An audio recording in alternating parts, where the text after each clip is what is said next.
For Second Bull Run, the camera is at the west end of the map and it's looking east. Second Bull Run pretty much takes place right here.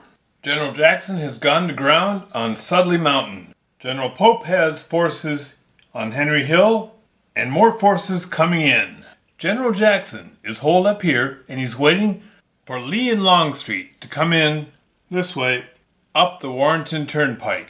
Now it looks like Jackson has quite the force here, but as in all pub battles, looks can be very deceiving. Of the 10 blocks that Jackson has, only 3 of them are infantry blocks. There's detachment, artillery, cavalry, but the real basis of his army is those 3 infantry blocks. Instead of 10, the Union has 7 blocks. Basically, he has twice as many, and he's got over that many coming in. The problem he has is most of those forces coming in are from McClellan's Army of the Potomac, and they're not happy about being under Pope. Pope is the overall army commander, but in game terms, he only acts as army commander for his own Army of Virginia. He cannot activate with any of the Army of Potomac troops, nor can he provide combat command for any former Army of Potomac troops. Let us begin with the sunrise. The first thing Jackson does is send his cavalry out wide on the flanks to intercept any oncoming Union reinforcements. Now he can't command both forces at the same time, so Stuart is down here in the south side where he can cause some trouble. Hampton's cavalry in the north merely delays. Heintzelman's Army of Potomac 3rd Corps comes out of column and deploys into line as they near the Confederate cavalry. Sigel's Army of Virginia 1st Corps advances forward. Porter's Corps comes out of march column and into line when they spot Stuart's cavalry. McDowell's Army of Virginia 3rd Corps is activated. Now he doesn't actually arrive until tomorrow, but part of his corps is here, and Pope will activate now and act as commanders for them. He moves his artillery west of Groveton and positions King's division behind Stony Ridge. And finally Reno's corps can barely be seen making an appearance. It's mid-morning, and Pope wants to see some action and wants to see it pretty darn quick. Sigel will do what he can. He hits Jackson's line hard. Hampton hears the gunfire and races back. Stuart's cavalry wheels and races back. Let's find Longstreet and get him up here quick. Heintzelman fans out his corps and begins looking for those Confederate cavalry. Confederate artillery opens up on the Union left, causing disorder.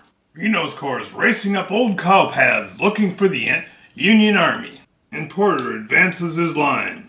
Pope pulls his artillery back to safety and flanks the Confederate line. Mid-morning combat. With G.H. Hill's rout on the right, the rest of the Confederate line falls back to Sudley Mountain. It's late morning. Reno's corps arrives and deploys as a second line.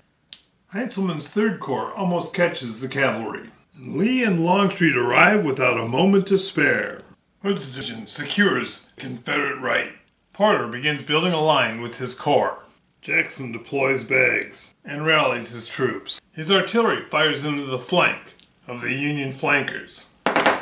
Reynolds' division falls back.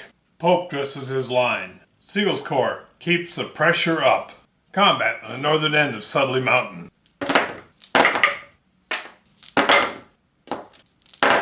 The fighting was desperate.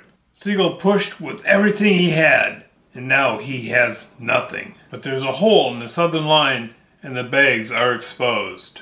Pope deploys bags and rallies the Union left. Jackson's artillery fires on the artillery on Stony Ridge, driving it off. Heintzelman's corps advances up to the mountains. Reno's corps fills the gap that Sigel's corps once held.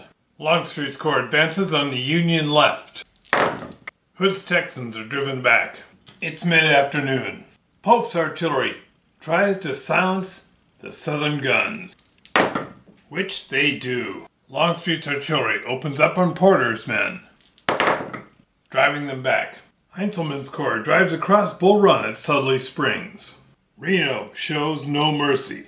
Late afternoon combat between Sudley Mountain and Sudley Springs. The southern line collapses. Is this the end? It's late afternoon. Jesse Reno's corps reaches the southern bags. The Confederate lines break. And today the Union did which, on paper, it looks like it should do.